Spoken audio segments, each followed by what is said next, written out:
Nous l'aimons parce qu'il nous a aimés le premier. Amen.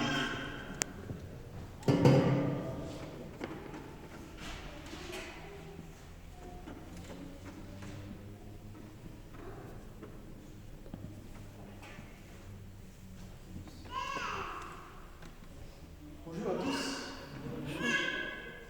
Alors, cette semaine, en préparant vraiment à finaliser cette réflexion,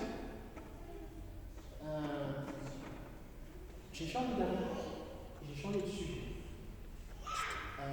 Je pense que aucun d'entre vous n'a pas pu, on va dire, échapper à cette actualité.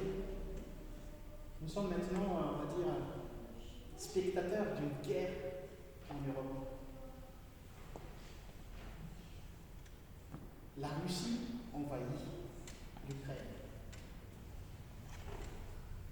J'ai entendu parler le général d'état-major français disant sur France 24 que depuis 1945, il n'y avait pas eu un État qui envahit un autre État avec un attaque militaire. Ça date de la Seconde Guerre mondiale. Du XXe siècle, actuellement, on est au XXIe siècle, et on parle encore de guerre. C'est l'état d'élu de notre monde actuellement. C'est dur de réaliser ça. Et en préparant cette réflexion, je me dis, waouh, que pensent les Ukrainiens en ce moment, en voyant ces armées avancer petit à petit à Kiev? Les gens qui sont dans des immeubles, qui entendent les explosions, les missiles qui tombent partout, les feux. Je dis, mais waouh, c'est dur. Et à un moment donné, mon épouse m'a dit, oh là, j'ai peur. Qu'est-ce qui va nous arriver? Bien sûr, les Ukrainiens, ils ont peur actuellement. Ils ont peur. Comme nous aussi, on n'est pas directement liés à cet événement, mais on assiste à ça et on a peur. On a peur, qu'est-ce qui va nous arriver? Le monde est en panique actuellement. J'ai vu aux infos que les États-Unis commençaient à envoyer ses troupes en Allemagne pour prévoir s'il n'y a pas d'attaque qui vont venir de leur côté. La France qui a envoyé aussi quelques soldats voilà, en Roumanie. Le Royaume-Uni commence aussi à se préparer. Ça veut dire que tout le monde est en panique. Tout le monde a peur actuellement. Tout le monde a peur. Et c'est tout à fait normal. Micro, chérie. Micro.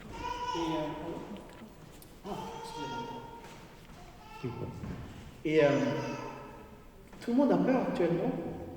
Et je me suis dit, mais waouh, je ne vais pas être à leur place, surtout ces Ukrainiens.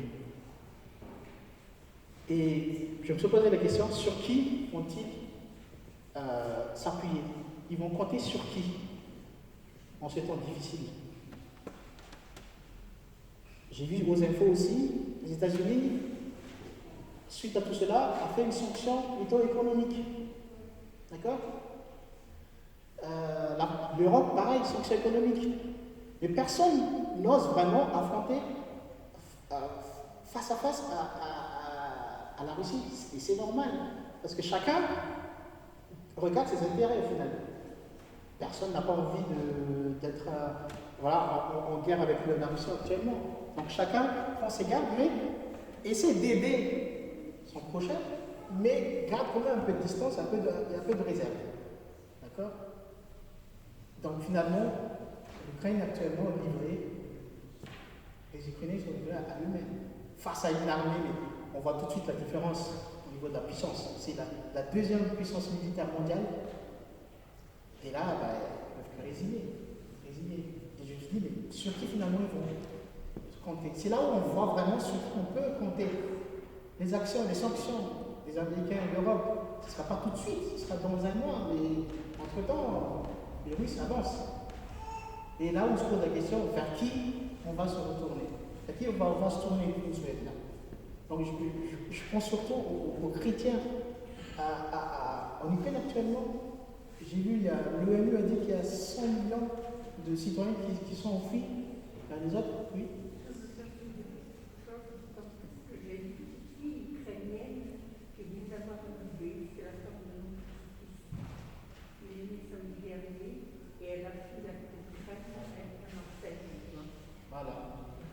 Et les gens qui arrivent à fuir, ils disent ah, maintenant on est en sécurité. Ils arrivent en Pologne, ils disent on est en sécurité. Tout le monde a peur. Et je pose la question, mais pourquoi avoir peur? C'est humain, hein. Franchement, si je vois vraiment une différence de puissance face à moi, j'aurais peur, automatiquement. Mais il ne faut pas oublier, on n'est pas seul. D'avoir peur, c'est humain. D'avoir peur, c'est humain. Oui, exactement. C'est totalement humain. Y compris moi, j'ai peur, tout le monde a peur. Je ne blâme pas de vous, c'est normal. Mais il y a un mais. Il y a un mais. En tant que chrétien, on peut compter sur Dieu. On a beau avoir des stratégies géopolitiques avec les États-Unis, mais au final, on ne peut pas compter sur eux, au final. Concrètement, puisque c'est maintenant là qu'ils ont besoin d'aide. Cette crise révèle vraiment le fait qu'on peut compter sur personne. Sur personne. On ne peut compter que sur Dieu. D'accord? Et donc, la réflexion que je voudrais partager avec vous, c'est que les chrétiens qui sont en Ukraine, ils ont peur. Mais je sais pourquoi ils ont peur. Mais maintenant, ils sont chrétiens, ils savent qu'ils ont Dieu, mais pourquoi encore ils ont peur? J'ai essayé de vraiment trouver la réponse à cette question en tant que chrétien. Ça, c'est un exemple, mais nous aussi, dans notre vie quotidienne, quand on est face à une montagne de problèmes, on a peur, on est envahi par la peur. Pourtant, nous croyons en Dieu, et ce n'est pas pour autant qu'on peut effacer la peur en nous. Alors, vous allez tous me dire, oui, les chrétiens, ils ont peur parce qu'ils n'ont pas la foi. On va voir ce que Jésus en pense. Lisons ensemble ce qui se passe dans ce qui est dit dans Marc chapitre 4, les versets 35 au verset 41. Marc chapitre, Marc chapitre 4, les versets 35 à 41. Je pense que vous avez tous entendu parler de ce miracle de Jésus. D'accord? Lorsque Jésus a calmé le vent et les tempêtes.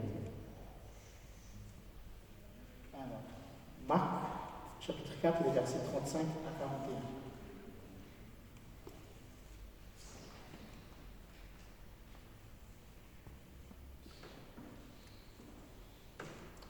Est-ce que quelqu'un peut le lire, s'il vous plaît?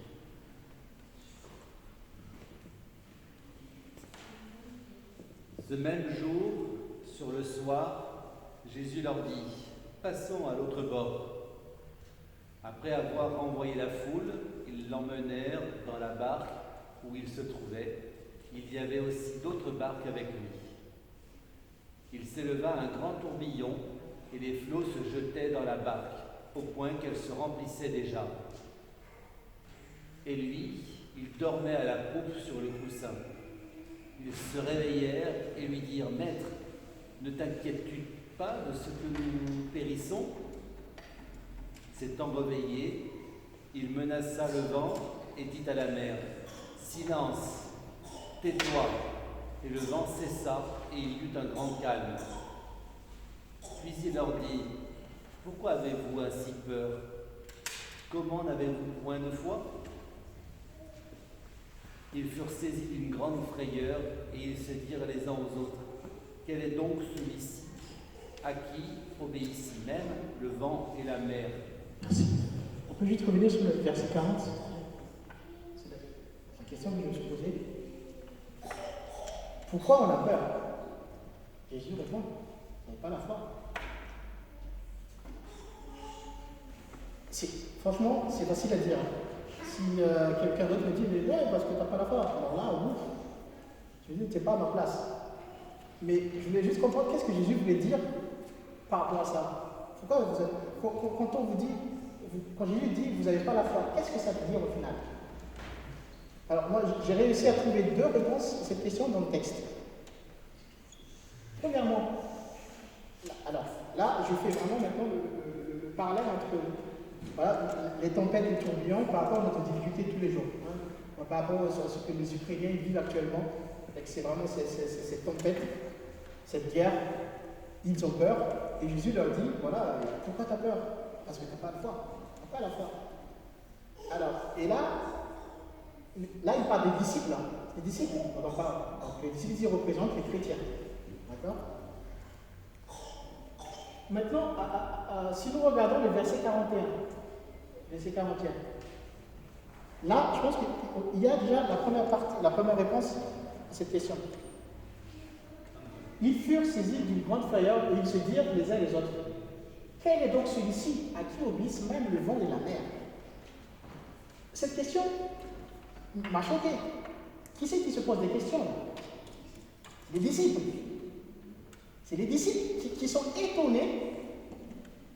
Waouh, c'est qui celui-là? Il arrive à faire taire les tempêtes et le vent. Les disciples qui sont tout le temps à ses côtés. J'ai essayé de faire une recherche très rapidement sur Google. Ça, en fait, si on place de manière chronologique les miracles que Jésus-Christ a réalisés, ça, je pense que ce miracle-là, il tient la position numéro 9. Il y a déjà eu 8 miracles que les disciples, ou une partie des disciples, ont assisté. Là, on est au miracle numéro 9.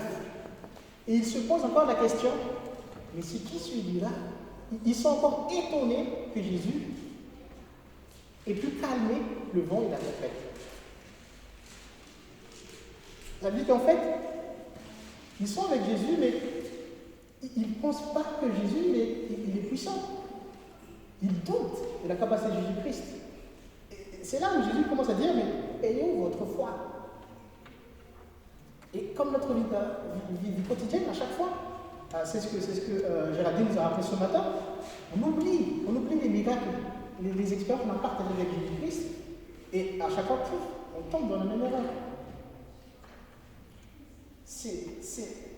On le sait, parce qu'on a grandi dans l'église, on a cette croyance, on le sait, on le croit, mais on n'y apporte pas vraiment d'importance. On ne s'approprie pas vraiment. Mais comment ils arrivent à poser ce genre de questions, avoir cette réflexion après avoir vu les 8 miracles que Jésus a fait? C'est bon de foi. Ça veut dire que dans notre vie quotidienne, on a peur parce que, en tant que chrétien, on sait que Dieu existe, on sait que Dieu est là, mais on a peur. On a peur que Dieu n'est pas assez puissant, assez grand pour affronter notre difficulté. C'est pour ça qu'on a peur. Imaginez-vous, quand vous étiez petit, et quand vous avez eu votre père à côté de vous, une figure paternelle qui montre un peu la protection. Vous n'avez pas peur, parce que vous savez que votre père il est assez grand pour résoudre tous les problèmes. Mais maintenant, quand on transpose cette situation à notre relation entre nous et Dieu, on a l'impression qu'il n'y a pas, c'est pas direct. Alors que c'est notre Père. Il nous a prié, Jésus nous a prié, Dieu, notre Père. Mais là, quand on est face à un problème, et on oublie qu'il est grand, il est puissant. C'est pour ça qu'on a peur. Imaginez-vous, si l'Ukraine faisait à l'aide à un pays qui n'est pas assez puissant, le gars dit, mais wow, il n'est pas assez puissant. La peur reste toujours là. Mais si les États-Unis décident d'attaquer directement, alors on est soulagé, on n'a plus peur. C'est-à-dire que, premièrement, le manque de foi que Jésus souligne ici, c'est qu'il ne croit pas à la puissance de Christ. Donc c'est ce que Géraldine nous a rappelé ce matin, la répétition. On oublie, à chacun oublie, ils ont assisté plusieurs miracles, et pourtant, ils ont oublié que Jésus est grand, il peut faire des miracles. Manque de foi, ça dit qu'on ne croit pas à la capacité de Dieu à résoudre notre problème. C'est ça qui nous fait peur. Deuxièmement, c'est un peu subtil. On peut remettre le verset. Alors, verset 38. Verset 38, s'il te plaît.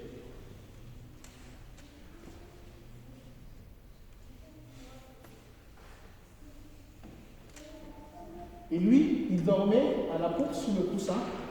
Ils le réveillèrent et lui dirent, Maître, ne t'inquiètes-tu pas de ce que nous périssons? Ça, c'est la version Louis II. J'ai essayé de regarder d'autres versions. J'ai essayé de regarder la version parole vivante, parole de vie, la version Nouvelle Seconde. Et voilà comment la version traduit ce passage. Alors, je vais essayer de le trouver. Donc,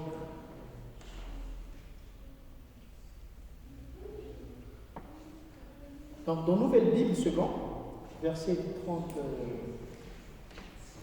38, ça dit, voici ce que ça dit. Louis dormait à la poupe sous le coussin. Ils le réveillent et lui disent, Maître, nous sommes perdus, et tu ne t'en soucies pas. Je n'étais pas encore convaincu. Je suis allé regarder encore une version beaucoup plus courante, la parole de vie. Comment il le traduit?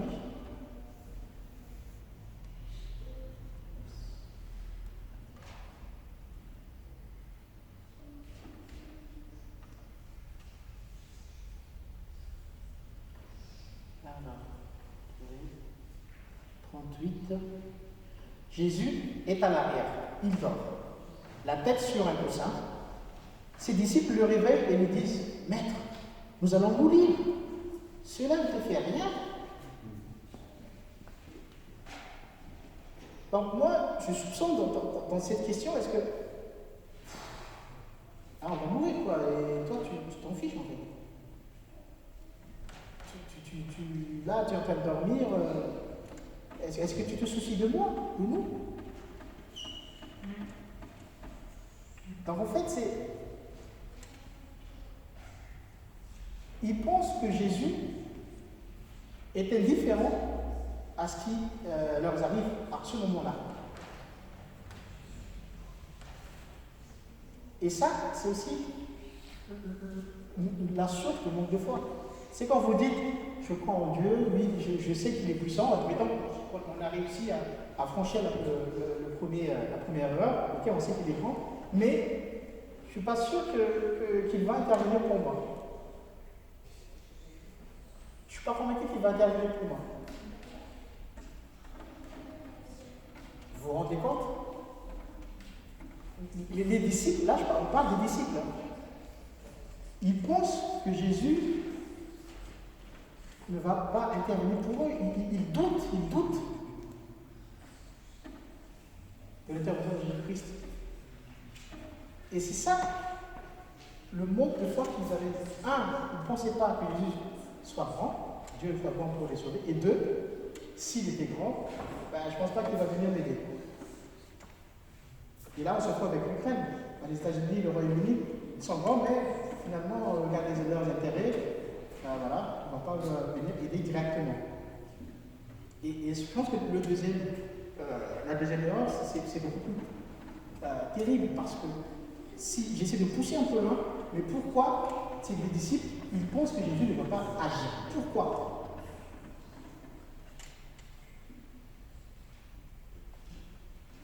Pourquoi pensez-vous que Dieu va répondre à votre prière?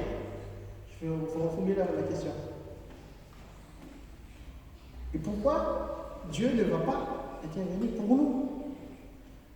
C'est parce qu'on pense que nous ne sommes pas assez importants aux yeux de Dieu qu'il va se démêler pour nous sauver de là. C'est ce qu'on pense. On doute. On pense qu'il ne va pas, on n'est pas aussi important à ses yeux. On n'est pas important à ses yeux. Il ne va pas agir. Oui, pareil, les États-Unis, je regarde nos intérêts. Voilà, tu n'es pas dans l'OTAN, je ne rentre pas directement parce que je n'ai pas signé un traité avec toi. Donc, je n'ai aucun intérêt à intervenir directement. Mais c'est pas. On pense que Dieu ne va pas agir parce qu'on n'est pas assez important. Et si j'essaie pas de pousser la question de Dieu, ça veut dire en fait que je suis en train de dire que Dieu ne m'aime pas assez pour qu'il intervienne tout de suite sur le champ. C'est ce que je suis en train de dire. C'est faux. Et c'est pour ça que Jésus, il a dit, mais vous manquez de foi. Vous pensez vraiment que je vous aime pas assez pour venir en votre aide. Mais alors, en tant que chrétien, pourquoi alors on n'a pas cette assurance que Dieu nous aime en tant que chrétien? Pourquoi? Pourtant, c'est pas faute de preuves. Hein. Dieu, il a montré plusieurs fois qu'il nous aime. Et ça, on le sait, on le lit dans la Bible. Dieu a tant aimé le monde qu'on connaît par cœur, mais dans la pratique, à chaque fois, mais non. Les disciples, ils ont vécu avec Jésus plusieurs fois. Mais arrive maintenant le moment le plus difficile, mais là, ils n'ont pas vraiment foi en Jésus-Christ. Et ça, c'est dur. Mais pourquoi il y a ce manque d'assurance? Pourquoi on pense que Dieu ne va pas aider? Et ça, c'est pas la faute de Dieu, les amis. Dieu a tout fait, il a montré plusieurs fois, on a vu ce matin avec les alliances qu'il répète. Il fait tout. Mais le problème, c'est nous. Si on ne fait pas assez, imaginez-vous, vous ne faites pas assez confiance à votre frère ou votre père. Il y a un problème, non? On ne fait pas confiance à quelqu'un qu'on ne connaît pas. Là, on est un peu réticent et un peu de méfiance. Mais à une personne à qui on est proche, moi, en tout cas, si mon frère me dit je vais faire ça pour toi, si mon père me dit je vais faire pour toi, je ne sais pas tout de suite. Ça veut dire qu'en fait, entre notre relation entre nous et Dieu, il y a quand même une distance finale. Il y a un gap. Si nous n'arrivons pas tout de suite sur les faits à comprendre que Dieu il va agir tout de suite, c'est que il y a encore une distance entre nous et notre Dieu. Il y a une distance. Essayez vraiment de prendre un cas pratique. Essayez d'imaginer un membre de votre famille. S'il vous dit je vais faire ceci pour toi, vous y croyez parce qu'il y a ce lien qui est là. Contrairement à quelqu'un que vous venez de rencontrer aujourd'hui, s'il vous dit je vais te ramener ceci demain, ouais, il y a un doute. Ça montre vraiment en fait l'état de notre relation avec Dieu. Et c'est ça le problème. Notre problème de manque de foi, il provient de nous, qui n'a pas assez construit, investi de relations vraiment avec Dieu. Parce que finalement, on ne le connaît pas. On lui dit souvent, c'est notre Père, on lui dit, on récite, mais dans la pratique, on ne le connaît pas vraiment. Mais si nous cherchons vraiment à le connaître, nous sommes gagnants à le connaître. Nous allons pouvoir augmenter notre foi. Et nous allons pouvoir enlever cette peur qui est en nous. Et c'est ça le manque de foi dont Jésus parle dans ce texte. Il dit, tu ne crois pas assez grand pour te sortir de cette situation. Et le pire, c'est que tu ne crois pas que je vais intervenir parce que je ne t'aime pas assez. Donc tout dépend de nous. Tout dépend de nous. Tout dépend de nous. Il faut vraiment construire cette relation avec Dieu. Et ça se construit petit à petit. Ça ne va pas arriver comme ça d'un claquement de doigts. Mais la preuve, les disciples, ils étaient là tout le temps avec lui. Mais malgré tout ça, ils sont tombés dans le piège. Et ça montre bien qu'en fait, rien n'est acquis. Il faut toujours investir sur cette relation. Il faut toujours étudier la parole, il faut toujours prier, il faut toujours être en lien avec lui parce que lorsqu'on est proche de Dieu, on sait tout de suite qu'il va réagir et on n'a plus peur. Et c'est valable pour nous lorsque nous allons rencontrer des problèmes, même si les problèmes nous dépassent vraiment, n'ayez pas peur. Parce que si vous avez peur, ça veut dire qu'il vous manque les deux ingrédients que j'ai cités tout à l'heure. Et au fur et à mesure, en fait, la peur va vous envahir. Et à un moment, on dit, mais pourquoi prier ne sert plus à rien? Justement, parce que vous ne croyez pas. Donc, troisième point que j'ai trouvé aussi dans ce texte, c'est que j'ai dit tout à l'heure que tout est là, mais c'est nous qui n'acceptons pas vraiment de franchir le pas.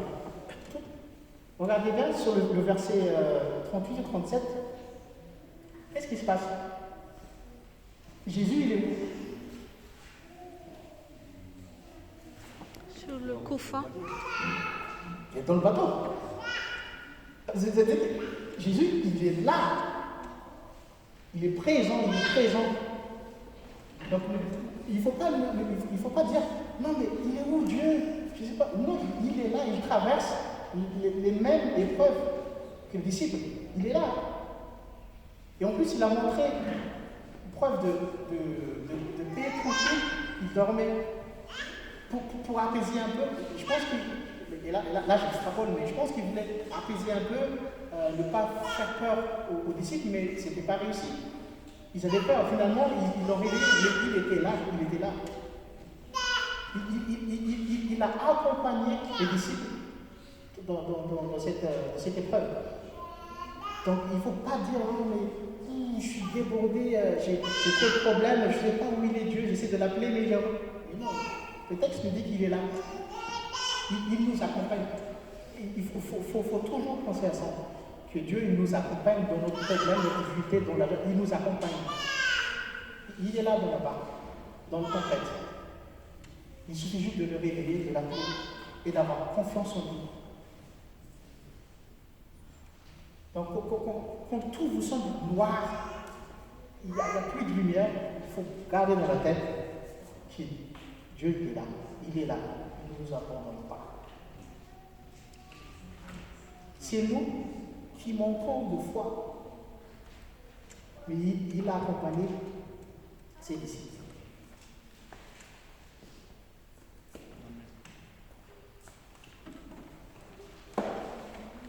Mon cher frère et sœur,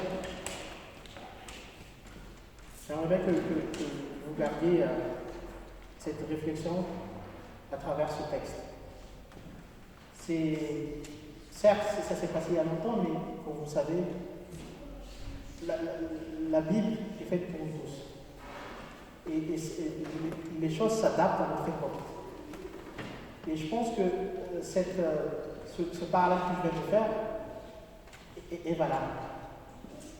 Il faut toujours, premièrement, se souvenir que quels que soient les problèmes que nous allons affronter, quel que soit dans quelle situation nous sommes, Dieu il est là. Il nous accompagne dans ce combat. Deuxièmement, sachez que Dieu, il est grand, il peut tout résoudre. Impossible, c'est pas français, c'est ce que disait un personnage politique, mais moi je dirais impossible, il n'est pas Dieu. D'accord? Il peut tout faire. Même si tout semble noir, que tout est perdu, il peut tout faire. Et troisièmement, ne doutez jamais que vous n'êtes pas important pour lui. Vous êtes important pour lui. Alors, en fait, je pense que le fait qu'on n'arrive pas à s'approprier de ça, c'est parce que, quand on lit dans la Bible, Dieu a tant aimé le monde. On parle toujours d'un groupe. Et on ne se sent pas concerné personnellement. Parce qu'il y a toujours un groupe qui est désigné. Donc on récite, on a cette croyance, mais on ne se sent pas vraiment concerné. Mais quand vous dites, Dieu m'a tant aimé, il faut vraiment personnaliser les choses, il faut vraiment remplacer par le sujet je dans tout ce qui est dit. Et vous verrez que c'est vrai. Et là, ça a un impact. Ça va résonner dans votre cœur. Donc Dieu, il va agir. C'est vraiment impossible qu'il ne va pas agir pour vous. Vous êtes important pour lui, important pour lui. D'accord? Et c'est pour ça que j'ai mis vraiment le texte d'introduction tout à l'heure, qui est dans 1 Jean 4,19, qui dit « Pour moi, je l'aime parce qu'il m'a aimé le premier. » Ça veut dire qu'avant même que vous n'avez même pas le temps de réfléchir s'il va agir ou pas, il va tout agir parce qu'il vous aime déjà. Imaginez-vous que quelqu'un que vous n'avez jamais vu, vous n'avez jamais connu, avant même que vous le voyez, il vous aime déjà.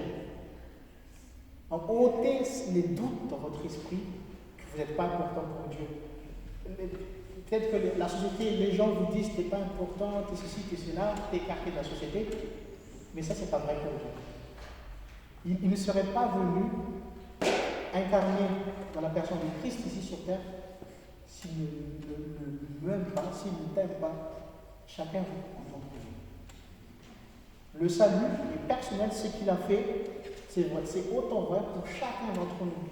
Donc, il faut arrêter d'avoir cette vision macro, d'accord? On dit qu'on regarde plutôt les agréables, mais on va aller avoir une vision plutôt micro. C'est-à-dire que c'est vraiment élément par élément. Donc ça veut dire nous. D'accord? Il est venu pour moi, il est venu pour toi, il est venu pour tout le monde.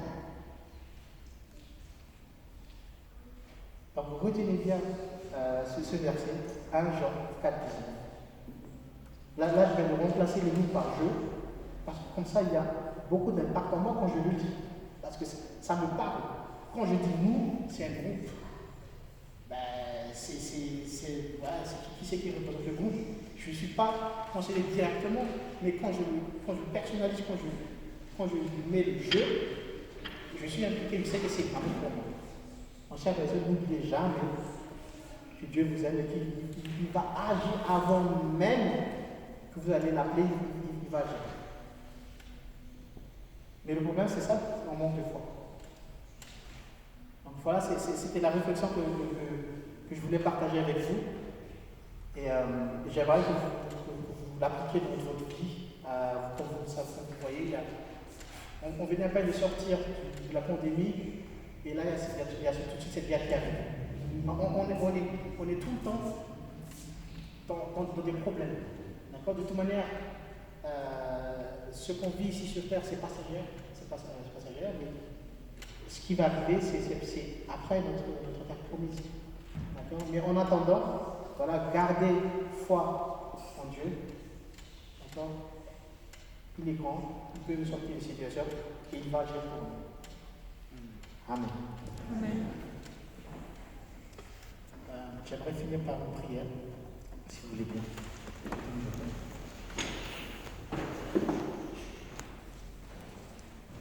Dieu notre Père, nous te remercions de nous avoir donné cette occasion ce matin de se réunir dans ton temple. Merci parce que nous avons pu voir à travers le texte que nous avons étudié tout à l'heure que tu nous aimes, et que le problème c'est nous, que tu es toujours là, tu nous accompagnes dans notre difficulté, dans nos problèmes, mais le problème c'est nous. Alors nous te prions Père pour que nous ne nous oublions jamais que tu es grand et que tu vas agir pour nous. Aide-nous à ne plus douter de toi. Aide-nous à pouvoir aussi construire une relation avec toi beaucoup plus étroite et vivante.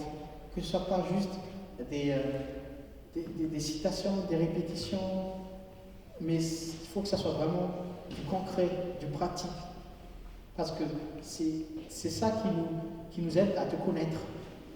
Quand nous allons lire tes paroles, aide-nous vraiment à les intégrer dans notre cœur, dans notre vie quotidienne. Parce que c'est ça qui nous rend vraiment plus proches de toi. Ta parole, elle est vivante, alors aide-nous, Père, à vivre cette parole. Et quand le jour viendra où nous serons vraiment face à des problèmes qui nous dépassent, nous n'aurons plus peur.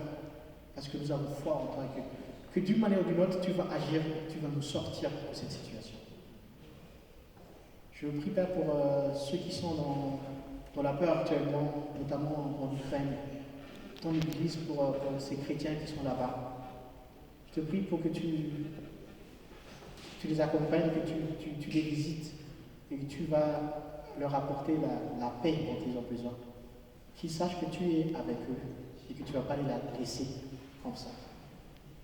C'est au nom de Jésus que nous prions cette prière.